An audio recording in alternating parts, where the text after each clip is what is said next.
High definition camera, long battery life, high audio quality ഉണ്ടെങ്കിൽ best. അതിനുള്ള perfect collection മറ്റെവിടത്തെക്കാളും ഇവിടെയുണ്ട്.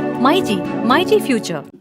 രാഹുൽ പോയ കാറ്, രാഹുൽ പോയ വഴി, രാഹുലിനെ ഇറക്കി വിടൂ എന്നൊക്കെയുള്ള ആക്രോശം നടത്തിയ ആളുകൾ അവിടെ പരിശോധന നടത്തി. പോലീസ് അവിടെ പരിശോധനയിൽ ഒന്നും കിട്ടിയില്ല എന്ന് പറഞ്ഞ് നില്ലെന്ന് പറഞ്ഞ് 2 സർട്ടിഫിക്കറ്റ് വന്ന് നിങ്ങൾ കണ്ടതാണ്. അപ്പോൾ അത് ഇത്രയും വലിയ പൊള്ളയായിട്ട് ജനങ്ങളെ തെറ്റിദ്ധരിപ്പിക്കാൻ വേണ്ടി 2 പാർട്ടിക്കാരും കൂടി നടത്തിയ നിഗൂഢ ശ്രമത്തിന് ഒരു വിഭാഗം ചാനലുകാർ, ആ ഹോട്ടലിൽ താമസിച്ച ചാനലിൻ്റെ ഒരു പ്രധാനപ്പെട്ട വ്യക്തി ഉൾപ്പെടെ അതിൽ പങ്കാളിയായിരുന്നു. ഇതുപോലെ നികൃഷ്ടമായ ഗൂഢാലോചന രാഷ്ട്രീയ പാർട്ടികൾ നടത്താം. ഒരിക്കലും CPM BJP ഇതുപോലെ ഗൂഢാലോചന നടത്തിയിട്ടില്ല.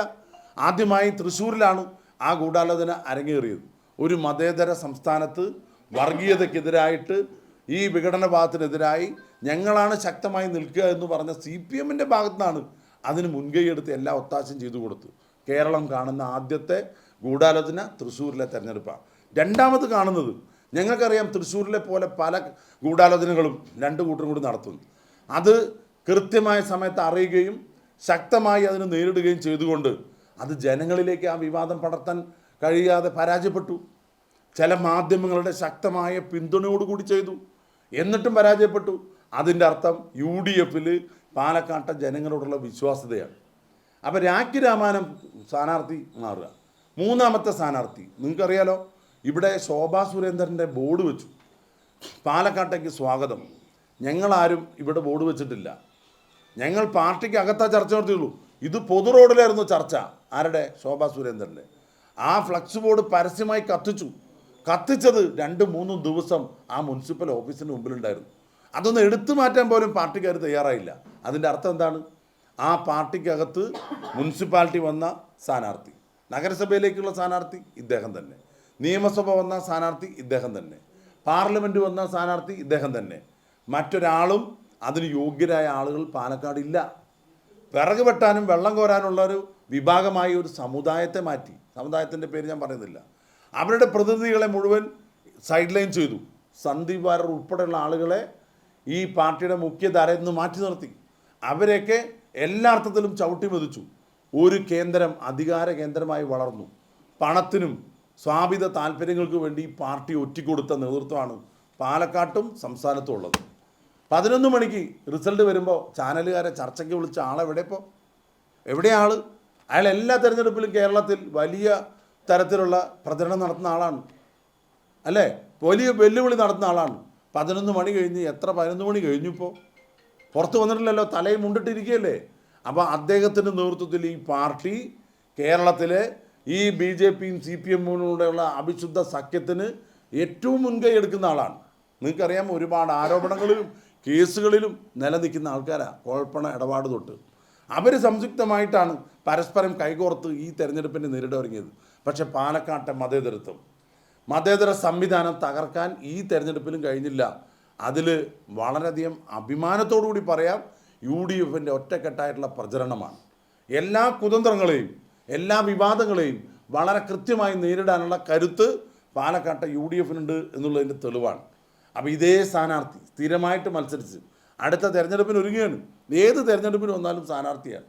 എന്തൊരു സ്വാധീനമാണ് അഖിലേന്ത്യാ നേതൃത്വവും സംസ്ഥാന നേതൃത്വമായിട്ട് ബന്ധപ്പെട്ട്. അതൊന്നും വിവാദങ്ങളല്ല. അപ്പോൾ ഇതെല്ലാം ബൂമറാങ് പോലെ തിരിച്ചടിച്ചത് ആർക്കാ? CPMനും BJPക്കാണ്. ഞങ്ങളുടെ സ്ഥാനാർത്ഥിത്വത്തെക്കുറിച്ച് അതിൻ്റെ ചർച്ചയെക്കുറിച്ച് വ്യാപകമായി പ്രചരിപ്പിച്ച ആളുകൾ പ്രതികൂട്ടിലാകുന്ന കാഴ്ചയാണ്. ഒരു സ്ഥാനാർത്ഥി എഴുന്നള്ളിച്ച് വയ്യാവേലിയായി എന്താണ് പറയുന്നതെന്ന് സ്ഥാനാർത്ഥിക്കും അറിയില്ല, പാർട്ടി നേതൃത്വത്തിനും അറിയില്ല. പാർട്ടി ജില്ലാ സെക്രട്ടറി പറഞ്ഞു ഞാൻ പറഞ്ഞാൽ ശരി, സ്ഥാനാർത്ഥി പറഞ്ഞു ഞാൻ പറഞ്ഞാണ് ശരി. ഇതുപോലെ വിവാദം ഉണ്ടാക്കിയ ഒരു കാലം ഉണ്ടായിട്ടില്ല പാർട്ടിക്കകത്ത്. അപ്പം ചിഹ്നം ഒളിപ്പിച്ച് വെച്ച് ഈ തെരഞ്ഞെടുപ്പിനെ നേരിട്ട് കച്ചവട സാധ്യതകൾക്ക് വേദിയൊരുക്കിയ CPM നാളെ മറുപടി പറയേണ്ടി വരും, പാലക്കാട്ടല്ല കേരളീയ പൊതുസമൂഹത്തിനോട്. അപ്പോൾ ഇത്രയും നല്ല രീതിയിൽ തെരഞ്ഞെടുപ്പിന് സഹകരിച്ച UDFൻ്റെ നേതാക്കന്മാരുണ്ട്, പുറത്തുനിന്ന് വന്ന ഒരുപാട് നേതാക്കന്മാരുണ്ട്. ഒരു കാലത്തും ഇല്ലാത്ത മുന്നൊരുക്കം അടുക്കും ചുറ്റോടുകൂടി പാലക്കാട്ടെ UDF സംവിധാനത്തിൽ നടത്തി. ഇതിന് ലഭിച്ച ഒരു അംഗീകാരം കൂടിയാണ്. 14 വർഷക്കാലം ഷാഫി പറമ്പിൽ ഒരുപാട് ആരോപണങ്ങളും ഒരുപാട് വിവാദങ്ങളും അദ്ദേഹത്തെ ചുറ്റിപ്പറ്റി ഉണ്ടാക്കി. പക്ഷെ അതിലൊന്നും ഒരു കഴമ്പുമില്ലെന്ന് തെളിയിച്ചതാണ് കഴിഞ്ഞ തവണ കിട്ടിയ 4000 എന്നുള്ള ഭൂരിപക്ഷം ഇത്തവണ 18,000 അധികമായിട്ട് ഉയർത്തിയത്. അപ്പോൾ ജനങ്ങളോട് ഏറ്റവും അടുത്ത് ഇടപഴകുന്ന UDF കിട്ടിയ ഗുഡ് സർട്ടിഫിക്കറ്റാണ് ഈ തെരഞ്ഞെടുപ്പ്. മാത്രമല്ല അഹങ്കാരമില്ലാതെ വ്യക്തിഹത്യ നടത്താതെ ഒരുപാട് വിവാദങ്ങളും പ്രശ്നങ്ങളിലും പെടാതെ വളരെ സൗമ്യമായി ഈ തെരഞ്ഞെടുപ്പിനെ ക്ഷമയോടുകൂടി നേരിട്ട UDF കിട്ടിയ ഏറ്റവും വലിയ പിന്തുണയാണ് പാലക്കാട്ടെ ജനങ്ങൾ നൽകിയ 18,000-ലധികം വരുന്ന വോട്ട്. BJP തകർന്ന് തരിപ്പണമായി, നാണം കെട്ട അവസ്ഥയിലേക്ക് CPM എത്തി. ആ നേതൃത്വത്തിനൊന്നും മുഖമില്ലാതായി. ഇപ്പോൾ നിങ്ങളെന്ന് ആലോചിച്ച് നോക്കിയേ LDF ഒരു അവസ്ഥ. Palakkad EMS Namboodiripad, AK Gopalan, EK Nayanar, VS Achuthanandan, ഒരുപാട് പ്രഗത്ഭർക്ക് ചുറ്റിക അരിവാൾ നക്ഷത്രം കൊടുത്ത് ജയിപ്പിച്ച മണ്ണാണ്. നിരവധി മുഖ്യമന്ത്രിമാരെ ഉണ്ടാക്കി, നിരവധി ജനപ്രതിനിധികൾ. പാലക്കാട് ഇപ്പോഴും 9 ജനപ്രതിനിധികൾ LDF നിയമസഭയിലുണ്ട്. അങ്ങനെയുള്ള ഒരു മണ്ണിൽ അരിവാൾ ചുറ്റിക നക്ഷത്രം ഒളിച്ചു വെക്കേണ്ടി വന്നുവെന്ന് വെച്ചാൽ ഈ പാർട്ടിയുടെ ഏറ്റവും വലിയ അധപ്പതനമാണ് തെളിയിക്കുന്നത്. ഒരു കൂട്ടം ആളുകളുടെ കയ്യിലേക്ക് കേന്ദ്രീകരിക്കപ്പെട്ട കമ്മ്യൂണിസ്റ്റ് പ്രത്യയശാസ്ത്രം ചവിട്ടി മെതിക്കപ്പെട്ട ഒരു കാലഘട്ടത്തിലാണ് മുന്നോട്ട് പോകുന്നത്. CPM ദുർഗതി അടുത്ത നിയമസഭാ തെരഞ്ഞെടുപ്പിലുണ്ടാകും. അടുത്ത നിയമസഭാ തെരഞ്ഞെടുപ്പ് മാത്രമല്ല, നഗരസഭാ തെരഞ്ഞെടുപ്പും ഞങ്ങൾ മുഖ്യ അജണ്ടയായിട്ട് ഏറ്റെടുത്തിട്ടുണ്ട്. കാരണം ഈ വർഗീയ പ്രീണന രാഷ്ട്രീയം, ഈ വിഭാഗീയതയുടെ രാഷ്ട്രീയം, സ്വന്തം പാർട്ടിയിലെ ജീവന് പോലും സംരക്ഷണമില്ലാതെ സന്ദീപ് വാര്യരെ പോലുള്ള ആളുകൾ പുറത്തു വന്നിട്ടുണ്ടെങ്കിൽ ആ പാർട്ടിയിൽ നടക്കുന്നത് എന്താണ് എന്ന് പൊതുസമൂഹം ചർച്ച ചെയ്യണം. അഴിമതിയുടെ കൂത്തരങ്ങായ നഗരസഭയ്ക്കെതിരായിട്ടുള്ള ശക്തമായ രാഷ്ട്രീയ പ്രചരണമാണ് ഞങ്ങൾ ആരംഭിക്കാൻ പോകുന്നത്. അപ്പോൾ BJPയെയും CPM ഒരുപോലെ പ്രതികൂട്ടിലാക്കിയ പാലക്കാട്ടെ ജനങ്ങൾക്ക് ഞങ്ങൾക്ക് തീരാത്ത കടപ്പാടുണ്ട്. ഈ ഭൂരിപക്ഷത്തിൽ ഒരു കാരണവശാലും അഹങ്കരിക്കാതെ കൂടുതൽ വിനയാന്വിതരായിട്ട് ഞങ്ങൾ ജനങ്ങളുടെ വിഷയത്തിൽ ഇടപെടും. ആ പാവപ്പെട്ട സാധാരണക്കാരുടെ കാര്യങ്ങളാണ് ഞങ്ങൾക്ക് വലുത്. ഇവിടെ ഷാഫി പറമ്പിൽ തുടങ്ങി വെച്ച ഒട്ടേറെ വികസന പദ്ധതികളുണ്ട്. കഴിഞ്ഞ വർഷം MP ആയിട്ട് 5 വർഷക്കാലം കൊണ്ട് ഞാൻ ചെയ്ത ചില കാര്യങ്ങളുണ്ട്. ഇതിൻ്റെയൊക്കെ സംയോജനം നടത്തി പാലക്കാടിൻ്റെ വികസന കാര്യത്തിൽ രാഷ്ട്രീയ വിവാദങ്ങളും രാഷ്ട്രീയ ഭേദഗതികളും ഇല്ലാതെ വളരെ നല്ല രീതിയിൽ പ്രവർത്തിക്കണമെന്ന സാധാരണക്കാരുടെ ജനങ്ങളുടെ വികാരം ഏറ്റെടുത്തുകൊണ്ട് ഞങ്ങൾ പ്രവർത്തിക്കും.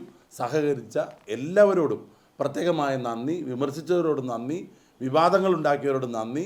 നിങ്ങൾക്ക് ഒരു തിരിച്ചറിവുണ്ടാവണം.